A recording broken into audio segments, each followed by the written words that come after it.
ಯಾರನ್ನೂ ಕೇರ್ ಮಾಡೋದು. ನನ್ನ ಹೆಸರಿಟ್ಟು ಯಾರಾದ್ರೂ ಮಾತಾಡಿದ್ರೆ ಹೇಳ್ರಿ, ಅವ್ರು ಬಂಡವಾಳ ವಿಡಿಯೋಸು, ರೆಕಾರ್ಡ್ಸು, ಆಡಿಯೋಸು ಎಲ್ಲವನ್ನು ಎತ್ತು ರೋಡ್ ಬಿಟ್ಬಿಡ್ತೀನಿ. ನನ್ನ ಹೆಸರು ಯಾರಾದ್ರೂ ಎತ್ತು ಮಾತಾಡಿದ್ರೆ ಅವ್ರು ಹೇಳಿ ನನ್ನ ಹೆಸರು, ಆಮೇಲೆ ನಾನು ತೋರಿಸ್ತೀನಿ ಏನು ಅಂತ. ಅವ್ರಿಬ್ರೇ ಇರ್ಬೇಕು, ಅವ್ರು ಹೇಳಿರೋದು ಅವರಿಬ್ರೇ ಇರ್ಬೇಕು. ಅವ್ರು ಹೇಳಿದಾರಲ್ಲ ಇಬ್ರು ಶಾಸಕರ ಕೈ ಇದೆ ಅಂತ, ಅದು ಯಾರು ಹೇಳಿದಾರೋ ಅವ್ರಿಬ್ರೇ ಇರ್ಬೇಕು. ನಮ್ಗಂತೂ ಅದೇನಿಲ್ಲ. ನೋಡು, ಕೋಲಾರ ಹೆಡ್ ಕ್ವಾರ್ಟರ್ ಅಲ್ಲಿ ನಾನು ಇದೀನಿ, MLA ಆಗಿದ್ದೀನಿ. ಯಾರೇ ಬಂದ್ರು ನಾನು ಮಾಹಿತಿ ಕೊಡ್ತಾರೆ, ನಾನು ಹೋಗ್ತೀನಿ, ನಾನು ಅವ್ರ ಜೊತೆ ಇರ್ತೀನಿ, ನನ್ನ ಕೆಲಸಗಳು ನಾನು ಮಾಡಿಸ್ಕೊಳ್ತೀನಿ, ಅವ್ರ ಜೊತೆ ನಾನು ಓಡಾಡ್ತೀನಿ. ಅವ್ರು ಬಂದಾಗ ನಾನು ಬಾರ್ಡ್ರಲ್ಲಿ ರಿಸೀವ್ ಮಾಡಿದ್ದೀನಿ, ನಿಮಗೆ ಗೊತ್ತು ಯಾರ್ಯಾರು ನಾನು ಬಾರ್ಡ್ರಲ್ಲಿ ರಿಸೀವ್ ಮಾಡಿದ್ದೀನಿ ಅಂತ. ಹೋದ್ಸಲಿ ದಿನೇಶ್ ಗುಂಡೂರಾವ್ ಅವ್ರು ಬಂದ್ರು, ಬಾರ್ಡ್ರಲ್ಲಿ ರಿಸೀವ್ ಮಾಡ್ಕೊಂಡು ಕರ್ಕೊಂಡೋಗಿ ನಾನು ಬಂಗಾರಪೇಟೆ ಬಾರ್ಡ್ರಲ್ಲಿ ಬಿಟ್ಬಿಟ್ಟು ಬಂದೆ ದಿನೇಶ್ ಗುಂಡೂರಾವ್ ಅವ್ರನ್ನ.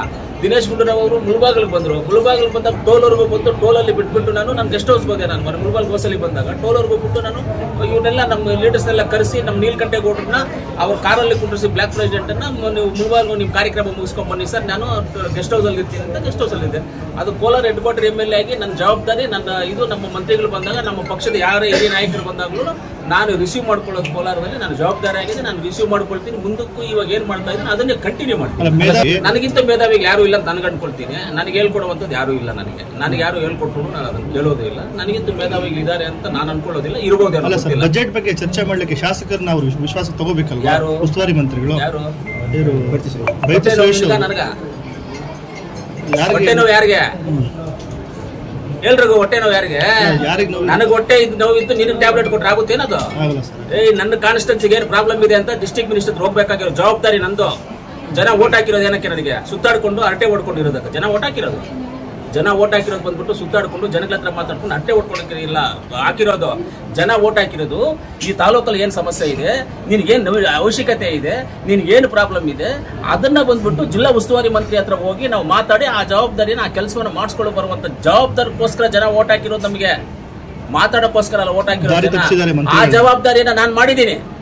ಆ ಜವಾಬ್ದಾರಿಯನ್ನ ನಾನು, ಜನ ಏನ್ ಓಟ್ ಕೊಟ್ಟಿದ್ದಾರೆ, ಜನ ಏನ್ ಮಾಡಿದ್ದಾರೆ, ಆ ಜನಕ್ಕೆ ಋಣ ತೀರ್ಸ್ಕೊಳ್ಳೋಕೋಸ್ಕರ ನಾನು ಉಸ್ತುವಾರಿ ಮಂತ್ರಿ ಅವ್ರನ್ನ ಬೆಳಗ್ಗೆನೂ ಬಿಟ್ಟಿಲ್ಲ, ರಾತ್ರಿನೂ ಬಿಟ್ಟಿಲ್ಲ. CM ಅವ್ರ ಮನೆಗೆ ಬೆಳಗ್ಗೆನೂ ಬಿಟ್ಟಿಲ್ಲ, ರಾತ್ರಿ ಬಿಟ್ಟಿಲ್ಲ. ಡೆಪ್ಟಿ CM ಅವ್ರನ್ನ ಬೆಳಗ್ಗೆ ಬಿಟ್ಟಿಲ್ಲ, ರಾತ್ರಿ ಬಿಟ್ಟಿಲ್ಲ. ಅವ್ರ ಹಿಂದೆ ಬಿದ್ದು ಕಾಲ್ಗಳಿಡ್ಕೊಂಡು ಕೈಗಳಿಡ್ಕೊಂಡು ನನ್ಗೆ ಏನ್ ಬೇಕೋ ಆ ಕೆಲಸಗಳನ್ನ ನಾನು ಮಾಡಿಸ್ಕೊಳ್ತಾ ಇದ್ದೀನಿ. ನಮ್ಮ ಮನೆಯಲ್ಲಿ ಪ್ರಾಬ್ಲಮ್ ಬೇರೆಯವ್ರಿಗೆ ಹೆಂಗ್ ಗೊತ್ತಾಗುತ್ತೆ? ನೀನ್ ನಾನು ಹೇಳೋದು ಕೇಳ್ಬಿಡ್ರಿ. ನಮ್ಮ ಮನೆಯಲ್ಲಿರೋ ಪ್ರಾಬ್ಲಮ್ ಬೇರೆಯವ್ರಿಗೆ ಹೆಂಗ್ ಗೊತ್ತಾಗುತ್ತೆ? ನಮ್ಮ ಮನೆಯಲ್ಲಿರೋ ಪ್ರಾಬ್ಲಮ್ ಬೇರೆಯವ್ರಿಗೆ ಗೊತ್ತಾಗೋದಿಲ್ಲ. ನಮ್ಮ ಕಾನ್ಸ್ಟಿಟ್ಯೂನ್ಸಿಲಿ ಏನ್ ಪ್ರಾಬ್ಲಮ್ ಇದೆಯೋ ಅದನ್ನ ಉಸ್ತುವಾರಿ ಮಂತ್ರಿಗಳ ಹತ್ರ ಕುತ್ಕೊಂಡು ನಾವು ಮಾತಾಡುವಂತ ನಮ್ಮ ಜವಾಬ್ದಾರಿ. ಉಸ್ತುವಾರಿ ಮಂತ್ರಿಗಳು ನಮ್ಗೆಲ್ಲಾ ಸಂದರ್ಭದಲ್ಲೂ ಎಲ್ಲಾ ವಿಷಯದಲ್ಲೂ ನಮಗೆ ಸಹಕರಿಸಿದ್ದಾರೆ. ಅವ್ರು ಎಲ್ಲಾ ರೀತಿಯದೆಲ್ಲ ಸಹಕಾರ ಮಾಡಿದ್ದಾರೆ. ಇವತ್ತು ಎಲ್ಲರೂ ಹೇಳ್ಕೋಬಹುದು, ಇವತ್ತು ಕೋಲಾರ್ಗೆ ಬಜೆಟ್ ಅಲ್ಲಿ ಬಂದ್ಬಿಟ್ಟು ಮೆಡಿಕಲ್ ಕಾಲೇಜ್ ಅನೌನ್ಸ್ ಆಗುತ್ತೆ. ನಿಮ್ಗೆಲ್ಲರಿಗೂ ಗೊತ್ತದು, ನಿಮ್ಗೆ ಆಲ್ರೆಡಿ ಮಾಹಿತಿ ಇದೆ. ನಿಮ್ಗೆಲ್ಲರಿಗೂ ಪತ್ರಕರ್ತರಿಗೆ, ಮಾಧ್ಯಮಿಕರಿಗೆ ಎಲ್ಲರ ಮಧ್ಯೆ ಯಾಕಪ್ಪ ಇಷ್ಟು ದಿವಸ ಆಗಿದೆ ಸ್ವಾತಂತ್ರ್ಯ ಬಂದಿದೆ. ಚಿಕ್ಕಬಳ್ಳಾಪುರ ಜಿಲ್ಲೆ 2008ರಲ್ಲಿ ನಮ್ಮ ಅವಿಭಾಜ್ಯ ಜಿಲ್ಲೆ, ನಮ್ಮ ಜಿಲ್ಲೆ. ಅದೂ ಮೊನ್ನೆ 2008ರಲ್ಲಿ ಚಿಕ್ಕಬಳ್ಳಾಪುರ ಜಿಲ್ಲೆ ಆಗಿದ್ದು ಮೆಡಿಕಲ್ ಕಾಲೇಜ್ ಆಗಾಯ್ತು. ಯಾಕೆ ಕೋಲಾರ್ಗೆ ಇಷ್ಟು ದಿವಸ ಮೆಡಿಕಲ್ ಕಾಲೇಜ್ ಆಗಿಲ್ಲ? ಯಾರು ಪ್ರಯತ್ನ ಮಾಡಿಲ್ವಾ? ಇವತ್ತು ಬಜೆಟ್ ಅಲ್ಲಿ ಅನೌನ್ಸ್ ಆಗುತ್ತೆ, ಕೋಲಾರ ಮೆಡಿಕಲ್ ಕಾಲೇಜ್ ಆಗುತ್ತೆ, ಕೋಲಾರ ರಿಂಗ್ ರೋಡ್ ಅನೌನ್ಸ್ ಆಗುತ್ತೆ. ಅದಕ್ಕೆ ಎಷ್ಟು ಕಷ್ಟಪಟ್ಟಿದ್ದೀವಿ ಅಂತ ಹೇಳಿದ್ರೆ ಅಷ್ಟು ಕಷ್ಟಪಟ್ಟಿದ್ದೀವಿ. ಆ ಕಷ್ಟಕ್ಕೆ ಆ ರಿಂಗ್ ರೋಡ್ ಆಗಬೇಕು, ಕೋಲಾರ ಮೆಡಿಕಲ್ ಕಾಲೇಜ್ ಆಗಬೇಕು ಅಂದ್ರೆ ನಮ್ಮ ಉಸ್ತುವಾರಿ ಮಂತ್ರಿಗಳಾದಂಥ ಸುರೇಶ್ ಅಣ್ಣವರು, ನಜೀರ್ ಅಣ್ಣವರು, ಅದೇ ರೀತಿಯಲ್ಲಿ ಕೃಷ್ಣ ಬೈರೇಗೌಡರು, ನಾವು ಸೇರಿಕೊಂಡು, ಸುಧಾಕರ್ ಸೇರಿಕೊಂಡು, ನಂಜೇಗೌಡರು ಸೇರಿಕೊಂಡು ಇಷ್ಟು ಜನ ಹೋಗಿ ಮೀಟಿಂಗ್ ಮಾಡಿ ಎಷ್ಟು ರಾತ್ರಿಗಳು ಓಡಾಡಿ ಮಾಡಿದೀವಿ ಕೆಲಸ. ನನ್ನ ಕಾನ್ಸ್ಟಿಟ್ಯೂನ್ಸಿನಲ್ಲಿ ಏನು ಪ್ರಾಬ್ಲಮ್ ಇದೆ ಅಂತ ನಾವು ಉಸ್ತುವಾರಿ ಮಂತ್ರಿಗಳಿಗೆ CM ಗಮನಕ್ಕೆ ತಂದು ನಮ್ಮ ಜವಾಬ್ದಾರಿ. ಅವನ್ನೇ ಕೇಳ್ಬೇಕು ನೀವು, ಉಸ್ತುವಾರಿ ಮಂತ್ರಿಗಳೇ ಕೇಳ್ಬೇಕು.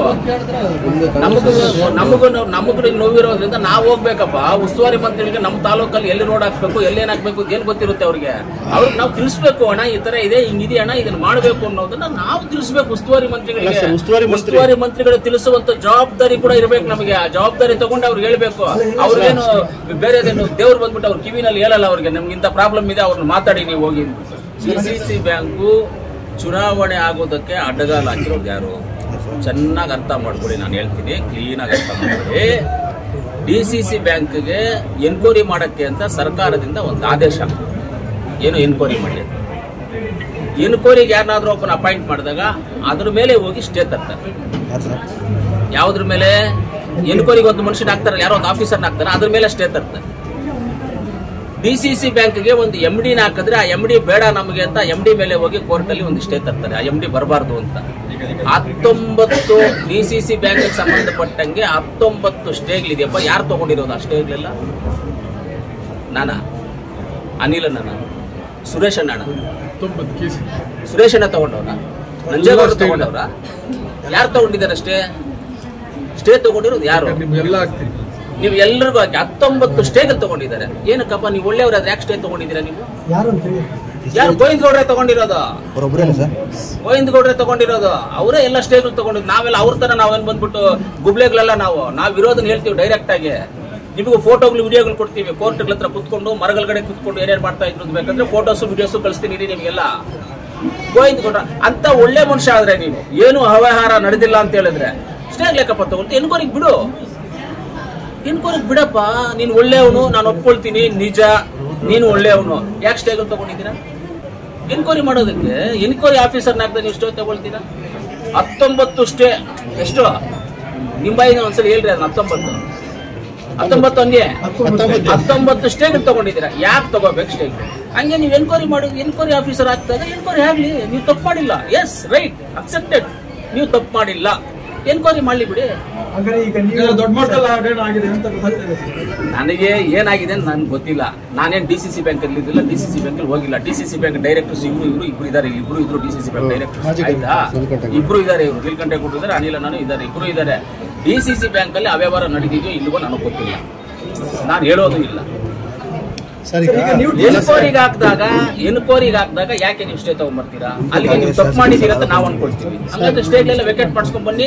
ಎನ್ಕ್ವೈರಿ ಆಗೋದಾಗ್ಲಿ. ಎಲ್ಲಾಗಿ ಇಷ್ಟೊತ್ತು ಎನ್ಕ್ವೈರಿಗಳಿಗೆ ಎಲ್ಲ ಆಗಿತ್ತು. ಕೋರ್ಟ್ ಅಲ್ಲಿ ಇವಾಗ ಸ್ಟೇ ಇರೋದ್ರಿಂದ ಎಲೆಕ್ಷನ್ ಆಗಿಲ್ಲ.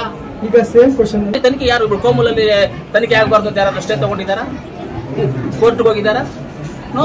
ತನಿಖೆ ವಿಚಾರ ಕೋರ್ಟ್ಗೆ ಹೋಗಿಲ್ಲ. ಯಾರು ಹೋಗೋದು ಬಿಟ್ಬಿಡಿ.